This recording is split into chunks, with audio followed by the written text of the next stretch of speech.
नमस्कार। कौटिल्य के ऊपर हमारा जो पिछला वार्तालाप था, विचार विमर्श था, एक तरफा, उसमें मैंने आपको कौटिल्य के अर्थशास्त्र, कौटिल्य की विचार प्रणाली और कौटिल्य के राज्य के बारे में बताया था। अब मैं आपसे चर्चा करूंगा कौटिल्य का सप्तांग सिद्धांत और कौटिल्य की कूटनीति, उसके तहत मंडल सिद्धांत और उसकी 60 गुण्य की नीति। तो चर्चा की जो शुरुआत करेंगे वो अर्थशास्त्र में वर्णित सप्तांग सिद्धांत से करेंगे।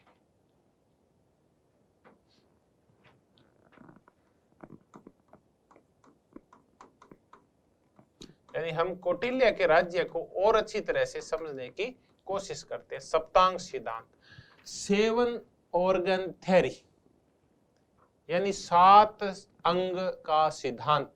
एक राज्य में कितने अंग? 7 अंग। अब इन 7 अंग कौन कौन से हैं, हम इनकी चर्चा करते हैं। मैंने आपसे पिछले जो चर्चा में ये कहा था कि कौटिल्य का राज्य है वो जैविक राज्य है, यानी सावयव की तरह, यानी ऑर्गेनिक स्टेट है।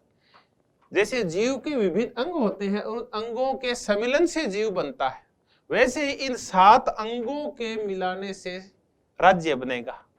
तो हम सप्तांग सिद्धांत की चर्चा करते हैं। इस सप्तांग सिद्धांत में है कौन कौन? तो देखिए, एक तो इनको तरतीब से याद करना होता है कि इसमें सर्वप्रथम और सर्वप्रमुख होता है, वो होता है स्वामी। राजा को स्वामी बोला जाता है, ये उस राज्य का सिर होता है। फिर अमात्य है, वो आंख होती है। फिर जनपद होता है, वो जंगा होती है। फिर दुर्ग होते हैं, वो भुजाएं होती है। फिर कोष आता है जो कि मुख होता है। फिर दंड है जो मस्तिष्क है, और अंत में जो मित्र होते हैं वो कान होते हैं। तो देखिए, इस सप्तांग सिद्धांत में राज्य की तुलना शरीर से की गई है, शरीर के विविध अंगों से की गई है। तब हम इसको बोलते हैं कि ऑर्गेनिक स्टेट है, जैविक राज्य। मानव अंगों के साथ तुलना है राज्य के विभिन्न अंगों की। आज तो हम कहते हैं कि राज्य 4 चीजों के मिलने से बनता है। एक भौतिक भूभाग, यानी भूमि होती है इसके पास, वहां एक काम करने वाली सरकार होती है, वहां रहने वाली एक जनता होती है, और एक होती है संप्रभुता। तो हम भी देख लेंगे ये चारों अंग जो आज हम जिनका वर्णन करते हैं, एक गार्नर ने जिसे 4 प्रमुख विशेषताएं बताई है राज्य की, कि भूमि, जनसंख्या, सरकार और संप्रभुता। क्या ये यहां है क्या सप्तांग सिद्धांत में, जो कि राज्य का सिद्धांत है, उसमें ये चारों वर्तमान व्यवस्थाएं, विशेषताएं समाहित है क्या? तो हम एक एक करके सप्तांग सिद्धांत की चर्चा करते हैं, जो ये साबित करता है कि कौटिल्य का राज्य जैविक राज्य है। सबसे पहले हम चर्चा करते हैं स्वामी की। स्वामी होता है राजा, और राजा होता है इस पूरी व्यवस्था का मुकुट। राज्य का सप्तांग सिद्धांत, राज्य का सिर होता है, मुकुट होता है स्वामी। अब ये जो स्वामी है, जो राजा है, कौटिल्य के अकॉर्डिंग ये आत्मसम्मत होना चाहिए। आत्मसम्मत का तात्पर्य है, अगर नहीं समझ में आ रहा है तो ये दार्शनिक राजा की तरह होता है, प्लेटो का जो दार्शनिक राजा है। यानी आत्म संयम से भरा हो, नैतिक रूप से सुदृढ़ हो, बौद्धिक ज्ञान से भरा हुआ हो। तो इसमें बौद्धिकता, नैतिकता, आध्यात्मिकता, कल्याणकारिता, ये सारे सद्गुण होने चाहिए एक राजा के अंदर। तो इन समस्त सद्गुणों को आत्मसम्मत कहता है कौटिल्य। तो एक हमारी शब्दावली भी तैयार होगी। आत्मसम्मत का तात्पर्य है राजा में पाए जाने वाले विभिन्न सद्गुणों का संग्रह, वो है आत्मसम्मत। अब एक राजा के लिए शिक्षा अत्यंत आवश्यक है, यानी राजा शिक्षित होना चाहिए और उसको चारों विधाओं का ज्ञान होना चाहिए। चारों विधाएं हैं, उसको आनुवंशिक का ज्ञान हो, उसको त्रयी का ज्ञान हो, वेद, धर्म, अधर्म। आनुवंशिक का तात्पर्य है कि उसे ज्ञान हो दर्शन और तर्क का, फिलोसॉफी का और लॉजिक का। उसे ज्ञान हो त्रयी, वेदों का ज्ञान हो, धर्माधर्म का ज्ञान हो, उसे वार्ता का ज्ञान हो, यानी अर्थव्यवस्था का ज्ञान होना चाहिए, उसे कृषि का और व्यापार का, और उसे ज्ञान हो सबसे ज्यादा अच्छा ज्ञान हो उसको दंड नीति का यानी राजनीति का। तो राजा को शिक्षित होना अत्यंत आवश्यक है। कौटिल्य कहता है कि जिस देश के राजकुमार पढ़ते नहीं है वो राज्य वैसे ही खत्म हो जाता है जैसे घून लगने से लकड़ी खत्म हो जाती है। एक और कि राजा का फिर कर्तव्य क्या है, कि राजा का कर्तव्य तो योगक्षेम है और दूसरा जन कल्याण है। और अगर राजा है वही चरितार्थ करता है राज्य को, यथा राजा तथा प्रजा। राजा पिता के समान होता है और प्रजा उसके पुत्रवत होता है, तो राजा को पुत्रवत पालन करना चाहिए अपनी प्रजा का, ये उसका नैतिक कर्तव्य बनता है। अब देखें कि ये फिलोसोफर किंग जो आत्मसम्मत राजा होता है उसमें गुण क्या होना चाहिए। तो सप्ताह कौटिल्य कहता है कि एक जो चक्रवर्ती राजा होता है,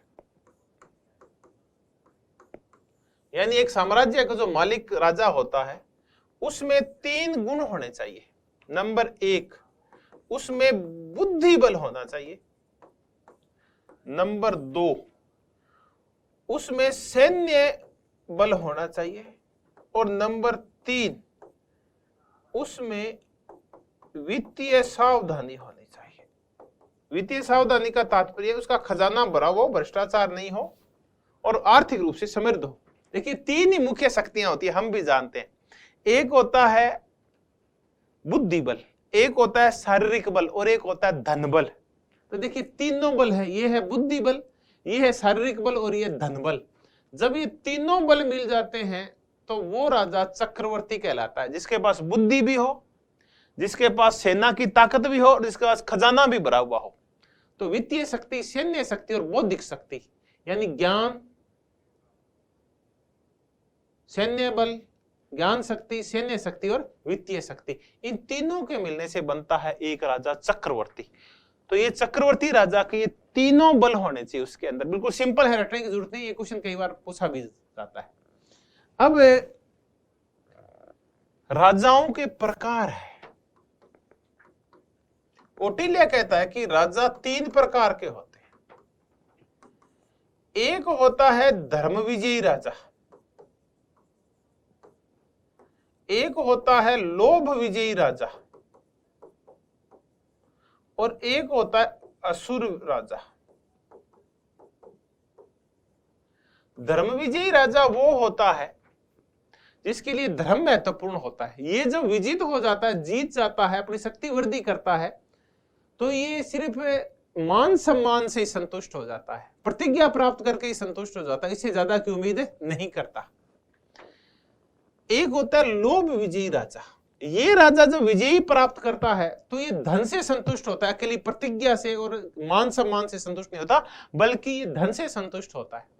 और तीसरा है असुर विजयी राजा। ये जो राजा है ये न तो गरिमा से भी चाहिए, इसको मान सम्मान भी चाहिए, इसको धन भी चाहिए, साथ में इसको स्त्री और पुत्र भी चाहिए, यानी अगले राजा से सब कुछ ले लेता है। तो राजाओं के 3 प्रकार बताए हैं कौटिल्य ने, धर्म विजयी, लोभ विजयी, असुर विजयी। अब एक और मजेदार चर्चा करते हैं। देखिए अभी तो हमने चक्रवर्ती राजा के 3 गुण देखे, राजाओं के 3 प्रकार देखे। फिर ये कहते हैं राजा के पास शक्तियां कितनी होनी चाहिए, तो कौटिल्य कहते हैं 3 शक्तियां होनी चाहिए राजा के पास। शक्तियां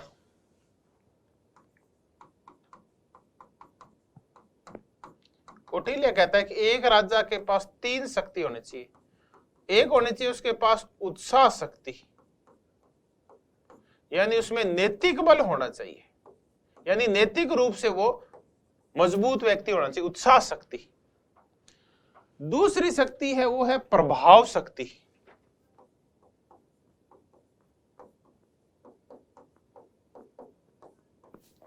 यानी उसके पास सैन्य बल अत्यंत मजबूत होना चाहिए, सैन्य बल, सैन्य ताकत होना चाहिए, उसका प्रभाव बहुत ज्यादा होना चाहिए, बल होना चाहिए उसके पास, शारीरिक बल या प्रभाव शक्ति। और तीसरा है मंत्र शक्ति, यानी वो कूटनीति में एक्सपर्ट होना चाहिए। तो एक राजा के पास 3 प्रकार की शक्तियां होनी चाहिए। उत्साह शक्ति यानी नैतिक बल, नैतिक रूप से मजबूत हो, नैतिक बल हो, उसमें ज्ञान बल हो, नैतिक बल हो। दूसरा प्रभाव शक्ति, सैन्य बल हो। तीसरा कूटनीति में एक्सपर्ट होना चाहिए, मंत्र शक्ति, तभी वो विस्तार कर पाएगा।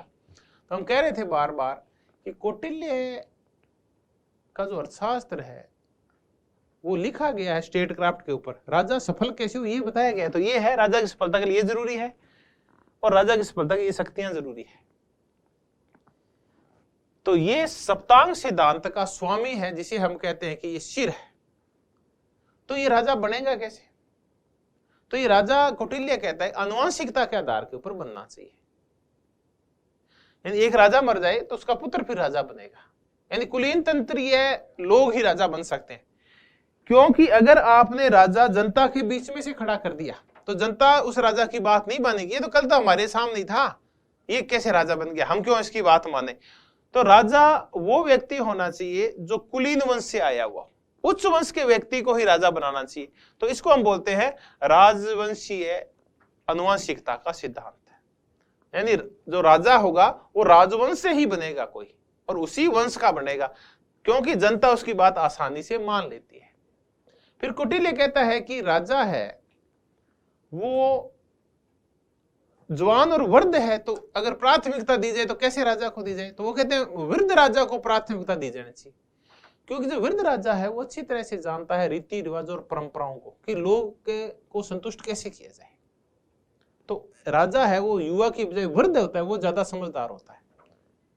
तो क्योंकि उसमें बुद्धि बल थोड़ा सा और ज्यादा हो जाता है, वो पुरानी चीजों को, सब चीजों को जानता है, परंपराओं को जानता है, तो स्टेट्समैन की तरह होता है। तो ये हमने सप्तांग सिद्धांत में एक अंग किया, वो किया स्वामी यानी राजा। अब कुछ और अंगों की चर्चा करते हैं कि सप्तांग सिद्धांत में इस स्वामी को छोड़ के और कौन से अंग है। राज्य का सप्तांग सिद्धांत,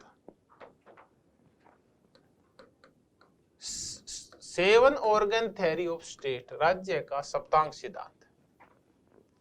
तो हमने सबसे पहले किया स्वामी, जो कि मुखिया है, सिर है, मुख्य अंग है। फिर आते हैं अमात्य, चूंकि राजा अकेला काम नहीं कर सकता इसलिए अमात्य रखने पड़ते हैं।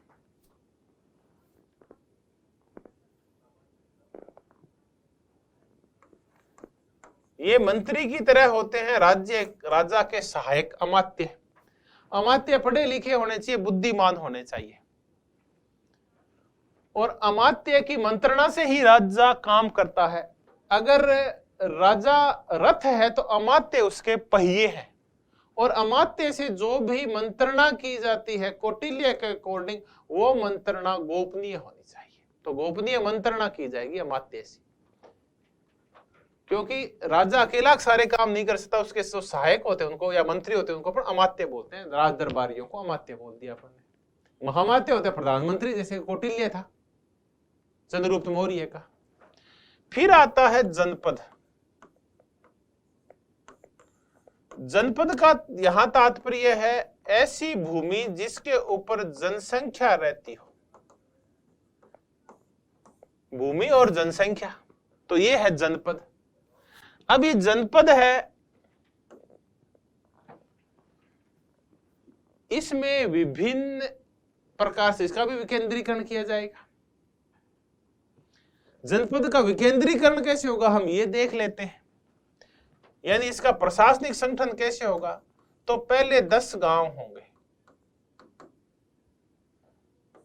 फिर 10 गांवों के बाद फिर 200 गांव होंगे, 10 के ऊपर 200 गांव होंगे। फिर अगला संगठन होगा 200 के बाद फिर 400 गांव होंगे, और फिर 800 गांव होंगे। तो इनको कहते क्या, 10 गांव, फिर 200 गांव पे ऊपर वाला संगठन होगा, फिर 400 गांवों के ऊपर वाला संगठन होगा, और फिर एक बड़ा संगठन होगा 800 गांव का, और फिर पूरा साम्राज्य आ जाएगा, सम्राट बैठता है। तो 10 गांवों का संग्रहण होता है। तो 10 गांवों का संगठन होता है, ये देखिए ये पूछते हैं कई बार, उसको संग्रहण बोलते हैं। संग्रहण जहां से संग्रह किया जाएगा, ऐसा याद रख लीजिए आप, उसको संग्रहण बोलते हैं।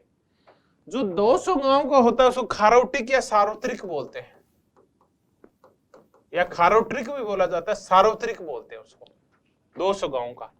जो 400 गांव का होता है संगठन उसको द्रोणमुख कहा जाता है। ये तो नाम है उस टाइम के।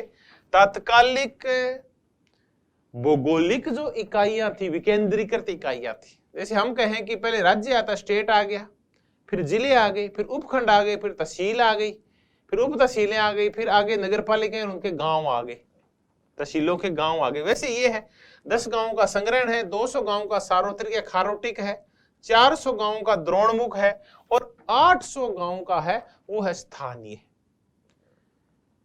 तो ये हमने देखा कि कैसे इनको आगे साम्राज्य का आगे विकेंद्रीकरण किया गया है इस प्रशासनिक व्यवस्था का। तो ये आप याद रखें कि एक बात ये पूछा हो कि 400 गांव का क्या कहलाता है, द्रोणमुख कहलाता है। 800 गांव का स्थानीय यानी जिले की तरह होता है 800 गांव वाला।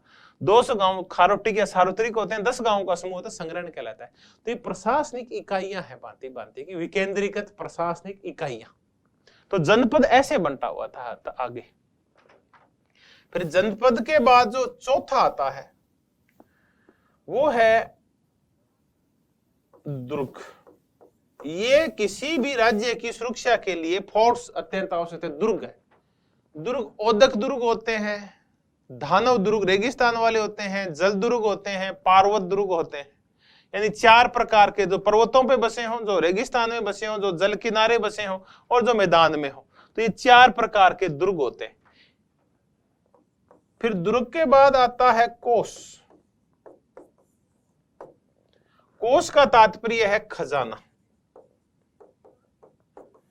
इस खजाने को का भरने वाला व्यक्ति होता है वो है समाहर्ता, यानी ये टैक्स इकट्ठा करता है। और इसका जो रक्षक होता है वो है सन्निधाता। कोष रक्षक सन्निधाता होता है। तो समाहर्ता और सन्निधाता।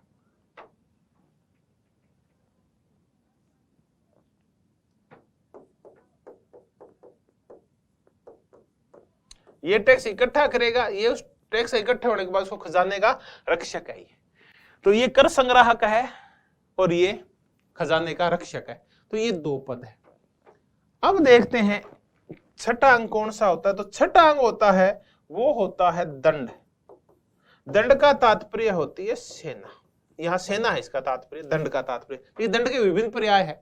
जब हम कह रहे थे कि दंड शक्ति है तो वहां हम राज्य और संप्रभुता की चर्चा कर रहे थे, यानी वही संप्रभुता जो हमारी रक्षा करती है, जो सर्वोच्च होती है। तो दंड यानी सेना, यानी ये सर्वोच्चता का प्रतीक है। या दंड मीन्स सेना। तो एक राज्य का एक महत्वपूर्ण अंग है सेना। और 7वां और अंतिम है मित्र। मित्र का तात्पर्य है आपके अंतरराष्ट्रीय स्तर के ऊपर जो देश है, तो अंतरराष्ट्रीय संबंध कैसे हैं आपके साथ, आपके पड़ोसी जो है वो आपके मित्र हैं या नहीं है। तो ये विदेश नीति से संबंधित है, अंतरराष्ट्रीय संबंधों से संबंधित है, वो है मित्र, कि आपके कितने देश मित्र हैं। तो ये है। तो ये तो विदेशी मामला है, बाकी एक राज्य का मुद्दा है। ये विदेशी संबंध है। मित्र का तात्पर्य विदेशी संबंध। तो स्वामी है, ये सिर होता है। अमात्य है, ये इस स्वामी की आंख होती है। जनपद होती है, ये जंगा होती है। दुर्ग होती है, ये भुजाएं होती है। देख, कई बार ये भी पूछ लिया जाता है अंगों का मिलान करो, कौन सा अंग किस मानव अंग के साथ मिलता है। कोष है वो मुख है। दंड है ये मस्तिष्क है। और जो मित्र हैं ये कान है। तो ये देखिए, एक जीव के साथ तुलना कर दी राज्य की। तो ये हो गया राज्य का सप्तांग सिद्धांत। आप इसको तरतीब से याद करें। स्वामी, अमात्य, जनपद, कोष, स्वामी, अमात्य, जनपद, दुर्ग, कोष, दंड और मित्र। ये 7 अंग है राज्य के। अब हम अंत में हमने चर्चा की मित्र की, यानी अंतरराष्ट्रीय संबंधों की। तब आगे चलते हैं और इन अंतरराष्ट्रीय संबंधों की चर्चा करते हैं।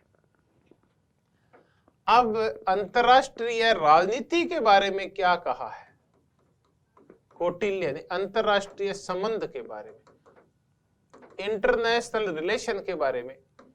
तो हम अंतरराष्ट्रीय संबंधों के बारे में, विदेश नीति के बारे में कौटिल्य के 4 अवधारणाएं कौटिल्य की, उनकी हम चर्चा करते हैं। इन चार अवधारणाओं में एक अवधारणा है उपाय। उपाय का तात्पर्य है साम दाम दंड भेद। राज्य को शक्ति प्राप्त करनी है, चाहे वो कैसे ही करे, तो उसके चार तरीके हैं अपनी बात बनाने के, अपनी शक्ति बढ़ाने के, अपनी विदेश नीति को लागू करने के। साम दाम दंड और भेद, ये चार उपाय हैं। साम दाम भेद और दंड। हम बोलते हैं थोड़ा अजीब प्रकार से हैं, हम दंड को पहले लेते हैं और भेद को बाद में लेते हैं। साम होता है कूटनीति, यानी किसी को समझाना। अगर कोई समझाने से मान जाए, अगर दूसरा राज्य है, तो सबसे पहले ये काम करना चाहिए, यानी वार्ता से किसी चीज का कूटनीति से समाधान करें, ये सबसे अच्छा समाधान है। तो एक नंबर पे साम आता है, कूटनीतिक तरीका विवाद समाधान का। अगर वो तब भी नहीं माने तो फिर उसको दाम दो, उसको भूमि दो, भूमि का वादा करो, या जैसा भी उसकी सहायता करें आप, आर्थिक सहायता। तो ये दाम दे के किसी को अपने पक्ष में करना होता है। तीसरा होता है भेद, फिर उसके अंदर फूट डालना, विभिन्न पदाधिकारियों में फूट डालना गुप्तचरों का प्रयोग करके, ये भेद है। और तब भी नहीं माने तो अंतिम उपाय है ये दंड देना। दंड का तात्पर्य उसके ऊपर हमला करना सेना के माध्यम से, तो ये दंड अंतिम उपाय है। पहला उपाय है कूटनीति। तो साम दाम भेद और दंड। हम बोलते ऐसे साम दाम दंड भेद, नहीं, साम दाम भेद और दंड। सही तरीका ये है, पहले साम इसका प्रयोग करें और अंत में दंड का प्रयोग करें। उपाय के बाद आता है, हम चर्चा करते हैं मंडल सिद्धांत की, कौटिल्य का मंडल सिद्धांत। चलिए इसकी हम व्यापक चर्चा करेंगे। फिर अंतरराष्ट्रीय संबंधों के तहत इसकी नीति आती है षाड्गुण्य की नीति, 6 गुणों वाली नीति। और फिर इसमें आती है इसकी गुप्तचर व्यवस्था, इनकी चर्चा कर लेंगे, गुप्तचर व्यवस्था की। तो ये अंतरराष्ट्रीय संबंधों में 4 प्रकार की अवधारणाएं हैं, गुप्तचर व्यवस्था, षाड्गुण्य की नीति, मंडल सिद्धांत और उपाय। उपाय तो आपको याद हो गए, ये 4 प्रकार के होते हैं, साम दाम भेद और दंड। अब हम चर्चा करते हैं मंडल सिद्धांत की, फिर हम षाड्गुण्य नीति की चर्चा करेंगे और फिर हम गुप्तचर व्यवस्था की चर्चा करेंगे। मंडल सिद्धांत। मंडल सिद्धांत अंतरराष्ट्रीय राजनीति या विदेशी संबंध से संबंधित है। पहले हम ये देखें कि मंडल क्या होता है। मंडल होता है घेरा, यानी राष्ट्रों का एक समूह है। तो राष्ट्रों के इस घेरे या समूह को मंडल कहा जाता है। और ये मंडल सिद्धांत हमें शक्ति संतुलन के बारे में बताता है कि शक्ति में वृद्धि कैसे जाए, शक्ति में संतुलन कैसे किया जाए, ये बताता है। तो शक्ति संतुलन का सिद्धांत है मंडल सिद्धांत, शक्ति वृद्धि का सिद्धांत है मंडल सिद्धांत। विभिन्न राष्ट्र कैसे अपनी शक्ति बढ़ा सकते हैं, बढ़ी हुई कोई शक्ति किसी ने बढ़ा ली तो संतुलित कैसे किया जाए। आधुनिक युग में फर्स्ट वर्ल्ड वॉर से पहले और वेस्टफीलिया की संधि के बाद जो शक्ति संतुलन का सिद्धांत चला लंबे समय तक, जिसमें 5-6 राष्ट्र थे वो शक्तिशाली थे और एक दूसरे की शक्ति को कैसे बैलेंस किया करते थे और कैसे एक राष्ट्र अपनी शक्ति को बढ़ाने का प्रयास करता था, इन सब की तरह से मिलता जुलता है मंडल सिद्धांत। तो ये अंतरराष्ट्रीय क्षेत्र में, जैसा कि शिव शंकर मेनन कहते हैं, बहुराष्ट्रीयताओं से संबंधित है मंडल सिद्धांत। ये मंडल, मैंने कहा, राष्ट्रों का एक समूह है। इस समूह में 12 राज्य होते हैं। हर एक राज्य की अपनी एक अलग स्थिति होती है, यानी 12 राज्य होते हैं। एक क्वेश्चन ये बनता है कि इस मंडल में राज्य कितने होते हैं? 12 राज्य होते हैं। इन 12 राज्यों के बीच में जो राज्य होता है, अब देख लेते हैं, वो होता है विजिगिसु। और कौटिल्य का पूरा ध्यान इस विजिगिसु पे, ये चंद्रगुप्त मौर्य है, ये मान लेते हैं। विजिगिसु होता है विजय की आकांक्षा रखने वाला, शक्ति वृद्धि की आकांक्षा रखने वाला जो राजा होता है, जो विजिगिसु होता है, विजय की आकांक्षा रखने वाला, अपनी पावर को बढ़ाने की जो इच्छा रखता है, वो विजिगिसु होता है। इस विजिगिसु के सामने की साइड में जो इसका सीमावर्ती राज्य होता है, वो अरी होता है। यानी आपका सीमावर्ती राज्य कभी भी आपका साथी नहीं हो सकता, क्योंकि आप में भय बना रहता है एक दूसरे के ऊपर हमले का। तो हमेशा ये आप शक्ति बढ़ाना चाहते हैं तो ये भी शक्ति बढ़ाना चाहता है, आप शक्ति बढ़ाएंगे तो ये उससे भयभीत होगा, उससे अब उसको ये लगता है कि विजिगीषु ने शक्ति बढ़ाई तो मेरे ऊपर हमला करेगा, मेरा साम्राज्य, मेरी भूमि छीनेगा। तो ये हमेशा ही जो पड़ोसी राज्य जैसे आपको सीमा मिलती है, जो सामने की सीमा मिलती है वो है अरी, नहीं राइट साइड वाली सीमा वो अरी है। अरी का मतलब होता है दुश्मन होता है वो आपका। फिर अरी के जो आगे आता है वो मित्र होता है। अभी थोड़ी देर पहले करे थे मित्र कौन होते हैं, हमने सप्तांग सिद्धांत में अंतिम अंग किया था मित्र, वो ये मित्र है। चूंकि इसकी सीमा अरी से मिलती है तो ये अरी का तो अरी है, लेकिन ये बीच में है तो इसका भी दुश्मन है, ये इसका भी दुश्मन है, तो ये दोनों के दुश्मन एक है, इसलिए दोनों मित्र हैं। तो ये विजिगीषु का मित्र है। आगे है वो है अरिमित्र। अरिमित्र का तात्पर्य ये इसका दुश्मन है तो ये इसका मित्र है। ये तो विजिगीषु का भी ये क्या होगा, अरी होगा, क्योंकि तो इसके साथ मिला हुआ है, ये दोनों एक है। फिर आगे चलते हैं और ये होगा मित्र का मित्र, यानी इसका मित्र होगा तो इसके साथ भी इसका मित्रतापूर्ण व्यवहार होगा। तो देखिए दो मित्र और हो गए। आगे और चलते हैं, सामने की साइड में 5 राज्यों तक जाता है कौटिल्य कि आगे एक और राज्य है यहां, और ये होता है अरिमित्र का मित्र, यानी ये तो दुश्मन देश है और इसका मित्र है ये आगे, तो इस विजिगीषु का ये दुश्मन होता है। तो ऐसे करके साइड, सामने की साइड में 5 राज्य होते हैं, अरि मित्र, अरिमित्र, मित्र का मित्र और अरिमित्र का मित्र। फिर आते हैं इस साइड में,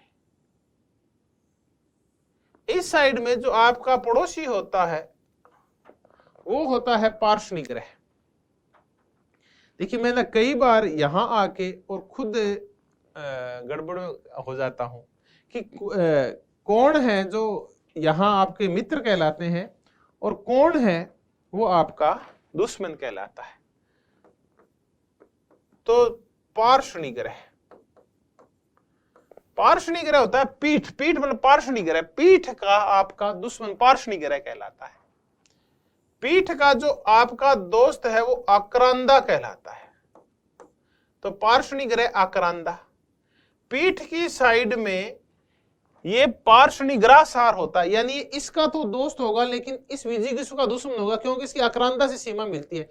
तो ये तो है विजिगीषु का दोस्त, ये है विजिगीषु का दुश्मन, तो ये क्या होगा, ये इसका दुश्मन है तो स्वाभाविक है इसका भी दुश्मन होगा।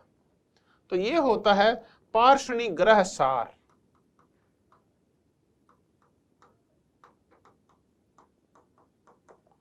और एक और अंत में चौथा जो होता है वो होता है आक्रांदा का दोस्त। तो आक्रांदा का दोस्त तो विजिगीषु का भी दोस्त, ये होता है आक्रांदा सार।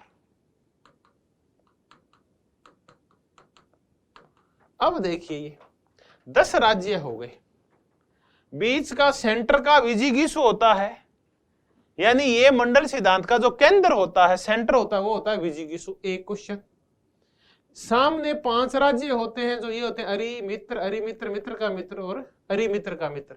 पीछे की साइड 4 होते हैं, पार्ष्णिग्रह, आक्रांदा, पार्ष्णिग्रह सार और आक्रांदा सार। आक्रांदा मित्र होता है, पार्ष्णिग्रह दुश्मन होता है, क्योंकि इसकी सीमा मिलती है पीठ की साइड से, इसलिए दुश्मन है, ये दोस्त है।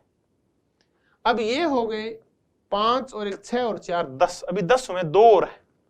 ये 2 कौन है, इनमें से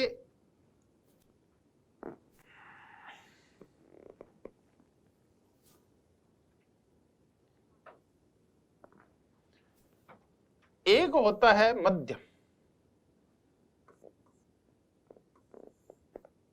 मध्यम,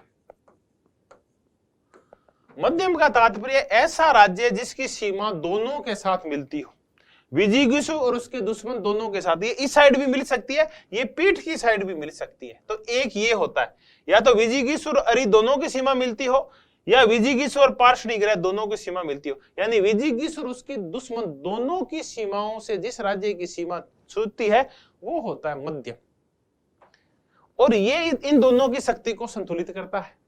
अगर ये विजिगीषु के साथ मिलता है तो विजिगीषु शक्तिशाली होता है, अगर ये अरि के साथ मिलता है अरि शक्तिशाली हो जाएगा। तो ये भी एक महत्वपूर्ण राज्य होता है। एक विजिगीषु और उसके अरि, विजिगीषु और उसके दुश्मन दोनों की सीमाओं से दूर एक और राज्य होता है जो उदासीन होता है, ये उदासीन होता है, क्योंकि इसका तात्कालिक जो प्रभाव है न अरि पे पड़ता है न विजिगीषु पे पड़ता है। हालांकि इस पूरे मंडल का एक शक्तिशाली राजा भी होता है। कभी जो अमेरिका था वो ऐसा ही राज्य था, उदासीन राज्य था, एक साइड में अटलांटिक उस पार बैठा था अत्यंत शक्तिशाली। तो ये भी अत्यंत शक्तिशाली राज्य होता है, लेकिन इन दोनों की सीमाओं से दूर होता है। तो इसमें जो विजिगीषु है वो अपनी शक्ति बढ़ाने के लिए अपने मित्रों का प्रयोग करता है। वो चाहे तो इस मध्यम और उदासीन को भी अपने पक्ष में करके अपनी शक्ति बढ़ा सकता है।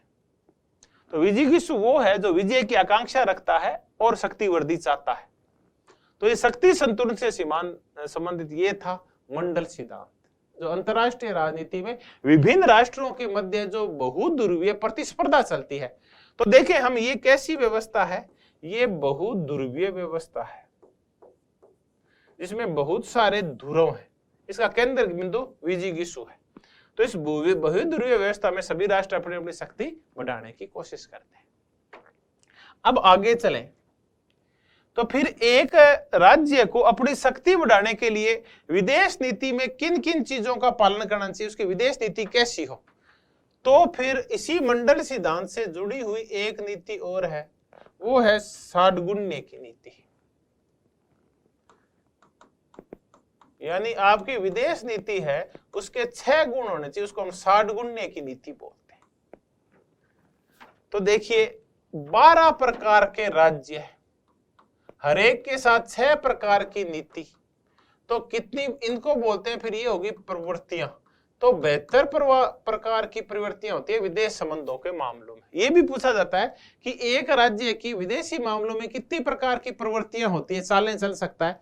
तो 12 राज्यों के साथ वो 6 प्रकार की चालें चलता हुआ 72 प्रकार की प्रवृत्तियों का निर्माण कर सकता है। 12 को 6 से इंटू करेंगे तो 12 छिका 72, तो ये 72 प्रवृत्तियां कहलाती है जिनका संबंध विदेश नीति से। षड्गुण्य की नीति, यानी एक राजा को परिस्थिति अनुसार 6 प्रकार की नीति अपनानी चाहिए। संधि, राजा को अगर ये देखे कि वो उसको शक्ति बढ़ानी है तो विभिन्न राज्यों के साथ उसको संधि करनी चाहिए। नंबर 2 विग्रह, जब उसकी शक्ति पर्याप्त मात्रा में बढ़ जाए तो उसको संधि की बजाय, जब ये सोचे कि मैं शक्तिशाली हो गया हूं, तो संधि की बजाय उसका विग्रह यानी संधि तोड़ देनी चाहिए उसको। संधि तोड़ने को होता है विग्रह कहलाता है। फिर होता है यान, संधि तोड़ने के बाद उसके ऊपर वास्तविक आक्रमण जो कहलाता है वो यान कहलाता है। यानी आप अब शक्ति बढ़ाने की संधियां कीजिए, जब तक आप शक्तिशाली नहीं हो जाते तब तक आप चुप रहिए और उसके बाद आप उससे विग्रह कर दीजिए। और अगर तब भी बात विग्रह कर दिया तो उसके बाद आप क्या करें, मौका देखें, अपनी सेना इकट्ठी करें, और जब ये देखा कि जीतने के बहुत ज्यादा चांस है तो अगले के ऊपर आक्रमण कर दें आप। तो ये है यान, ये वास्तविक आक्रमण होता है यान। विग्रह में तो संधि तोड़ी जाती है, संबंध खराब किए जाते हैं, यान में वास्तविक आक्रमण किया जाता है। फिर चौथा है आसन। कई बार तटस्थता की नीति भी उपयोगी होती है। आप उपयुक्त अवसर का इंतजार करें, जब तक आप उपयुक्त अवसर नहीं आए आप फालतू में दूसरे राज्यों के मामलों में नहीं कूदें, तटस्थ रहें, अपनी शक्ति को बढ़ाते रहें। तो आसन होता है तटस्थता की नीति। ये गुट निरपेक्षता की नीति नहीं है बल्कि तटस्थता की नीति। आप तटस्थ रहते हैं, किसी भी राज्य का आप न तो विरोध करते न सहयोग करते हैं, उपयुक्त अवसर का इंतजार करते रहते हैं, ये होता है आसन। एक है संश्रय। इसका तात्पर्य है कि आप कमजोर हैं, आप पे हमला हो गया है, तब ऐसे में आपको तुरंत प्रभाव से शरणागत हो जाना चाहिए, संश्रय खोजना चाहिए। या फिर कल को आक्रमण हो जाए तो आप किससे सहायता मांगने जाएंगे। जैसे पाकिस्तान था, वो भारत के आक्रमणों से बचने के लिए अमेरिका से संश्रय लिया करता था, यानी अमेरिका की शरण उसके लिए फिक्स थी। आजकल वो चीन की शरण में आए। तो एक कमजोर राज्य को अपना एक मालिक तैयार रखना चाहिए, उस मालिक का संसदीय हाथ उसके ऊपर रहे, छत्र छाया उसके ऊपर रहे, और जो संसदीय लेना चाहिए, शरणागत होना चाहिए। तो वो हमेशा ही कौटिल्य कहता है कि एक शक्तिशाली राजा का होना चाहिए। भी आप जब शरणी लेने जा रहे हैं तो कमजोर राजा की क्यों ले, शक्तिशाली राजा की ले। इसलिए पाकिस्तान जब एक महाशक्ति की शरण में था, पहले अमेरिका, और आजकल एक नई उभरती हुई महाशक्ति चीन की शरण में। तो ये है संश्रय। फिर अंतिम है द्वेदी भाव। द्वेदी भाव का तात्पर्य दो भाव। ये आक्रमण के समय होता है। अगर किसी राजा के ऊपर आक्रमण हो जाए तो उसको आधी सेना राजधानी की रक्षा के लिए पीछे छोड़ देनी चाहिए और आधी सेना युद्ध मैदान में जानी चाहिए। ये तो हो गया सेना का विभाजन। ये जो अर्थ है कि आधी सेना राजधानी की रक्षा करेगी और आधी सेना युद्ध मैदान में जाएगी, इसको तो द्वेदी भाव बोलते हैं मनु और शुक्र। लेकिन कौटिल्य का द्वेदी भाव है वो इनसे अलग है। कौटिल्य का द्वेदी भाव कहता है कि ये दोनों नीतियां एक साथ प्रयोग करनी चाहिए, कई बार संधि भी और विग्रह भी। जैसे चीन अभी हमारे साथ दोनों नीतियों का एक साथ पालन कर रहा है, वो हमारे साथ संबंध भी बनाए हुए हैं, हमसे पंगे भी लेता रहता है। तो जब वह संधि और विग्रह दोनों नीतियों का एक साथ पालन करते हैं, द्वेदी, दो भाव, संधि भी और विग्रह भी, संधि भी कर रखी है फिर भी पंगे ले रहे हैं आप, तो ये होती है द्वेदी भाव की नीति। कौटिल्य का द्वेदी भाव है संधि और विग्रह को एक साथ लागू करना विदेश नीति में। तो ये 60 गुण्य नीति होती है, ऐसे चलती है, संधि, विग्रह, यान, आसन, संश्रय और द्वेदी भाव। और ये सीरीज में है, आप ये भी ध्यान रखें। तो ये हमने 60 गुण्य नीति की विदेश नीति के संदर्भ में। अब हम चर्चा करते हैं डिप्लोमेसी की, क्योंकि कौटिल्य मूलतः कूटनीतिज्ञ था। कूटनीति होती है बुद्धि बल के आधार के ऊपर, आपसी वार्ताओं के आधार के ऊपर अपनी शक्ति बढ़ाना। तो शक्ति आप युद्ध से बढ़ा सकते हैं और शक्ति आप कूटनीति से भी बढ़ा सकते हैं।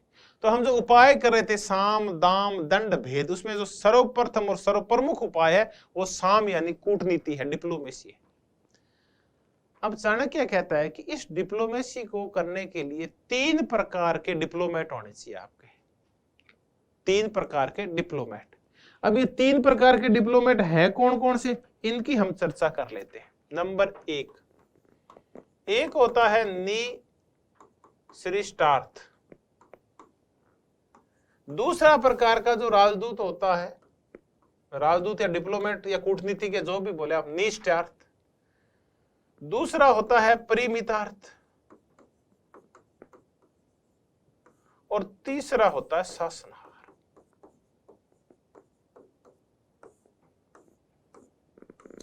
निष्ठार्थ ये सबसे महत्वपूर्ण डिप्लोमेट या राजदूत होता है जो डिप्लोमेसी करता है, और इसको राजा से समस्त प्रकार के अधिकार प्राप्त होते हैं। ये प्रत्येक प्रकार की संधि और समझौता कर सकता है और किसी भी संधि और समझौते को तोड़ सकता है, यानी राजा का पूर्ण प्रतिनिधि होता है। ये दूसरे राजा से वार्ता करते हुए वो निष्ठार्थ होता है। कई बार ऐसे नहीं पूछते, ऐसे पूछ लेंगे बताओ ये जो पद है इनका संबंध किससे है, ये निष्ठार्थ है, परिमितार्थ है, शासनहार है, ये कौन है, अष्टादश तीर्थ है या ये कूटनीतिज्ञ है, ये क्या है। तो ये कूटनीतिज्ञ है यानी राजदूत है।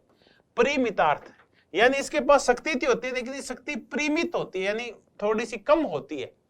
ये संधि और समझौता तो कर तो सकता है लेकिन प्रत्येक मामले में नहीं कर सकता। तो ये तो राजा से पूर्ण स्वतंत्रता प्राप्त कर लेता है और ये प्रत्येक मामले में संधि और समझौता कर सकता है, ये पूर्ण स्वतंत्र राजदूत होता है। ये कुछ ही मामलों में संधि और समझौते कर सकता है, कुछ ही मामलों में, यानी इसके हाथ बंधे होते हैं, यानी संधि और समझौते कर तो सकता है लेकिन कुछ ही मामलों में कर सकता है। तीसरा और सबसे कमजोर जो डिप्लोमेट होता है वो होता है शासनहार। ये दूसरे राजा के साथ सिर्फ वार्ता कर सकता है, उससे संधि और समझौता नहीं कर सकता। ये सिर्फ वार्ताकार के तुल्य होता है। तो एक तरीका ये है कि कूटनीति के माध्यम से, निष्ठार्थ, परिमितार्थ और शासनहार के माध्यम से आप अपनी शक्ति बढ़ाएं। और अंत में हम छोटी सी एक और चर्चा कर लेते हैं कि एक राज्य के लिए यह व्यवस्था बहुत महत्वपूर्ण होती है, गुप्तचर व्यवस्था। देश को आंतरिक रूप से भी मजबूत करने के लिए और बाह्य शक्ति प्राप्त करने के लिए, दूसरे देशों का विखंडन और फूट डालने के लिए गुप्तचर बड़े काम आते हैं। इन गुप्तचरों को गूढ़ पुरुष कहता है कौटिल्य। हम जिन्हें गुप्तचर कहते हैं आज की भाषा में, ये गूढ़ पुरुष कहलाते हैं उस समय। और गूढ़ पुरुष थे, ये 9 प्रकार के थे। हम कोई 2-4 प्रकार इनके कर लेते हैं, नाम याद कर लेते हैं, क्योंकि बाई चांस ये पूछ ले कि ये जो पदनाम है इनका संबंध किससे है। तो कापाटिक है, उदास्ती है, तीक्ष्ण है, स्त्री है, भिक्षुक है। ये जो नाम है कापाटिक, उदास्ती, तीक्ष्ण, ये सब गूढ़ पुरुषों के यानी गुप्तचरों के प्रकार हैं। ये कोई स्त्री के रूप में गुप्तचरी कर रहा है, कोई भिक्षुक बन के अगले राज्य में गुप्तचरी कर रहा है, कोई गृहपतिक है, कोई यानी वहां गृहस्थ है और वहां जाके और गृहस्थी बसा के और उस राज्य में वहां फिर गुप्तचर का काम कर रहा है और उस राज्य की सूचनाएं अपने राजा को भेज रहा है। तो ये सारे, चाहे वो फिर रसद है,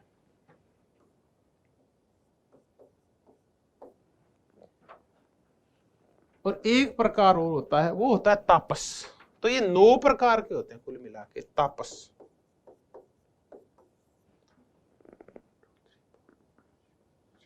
एक आधा कोई और रह गया होगा। तो गृहपतिक, कापाटिक, उदास्ती, तीक्ष्ण, स्त्री, भिक्षुक, रसद और तापस, ये गुप्तचरों के प्रकार है, गूढ़ पुरुषों के। 2, 3, 4, 5, 6, 7, 8 एक प्रकार के गुप्तचर और होते हैं। वैदेहिक, सॉरी,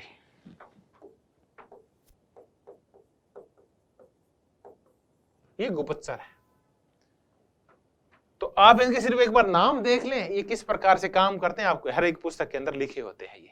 तो आपसे ये, मुझे आज तक ऐसा क्वेश्चन नहीं मिला जो इनके बारे में कोई गुड क्वेश्चन पूछता होगा या, तो आप इनके नाम बस थोड़े से देख लें। गृहपतिक, कापाटिक, उदास्ती, तीक्ष्ण, स्त्री, भिक्षुक, रसद, तापस, वैदेहिक, ये है गुप्तचर यानी गूढ़ पुरुष है।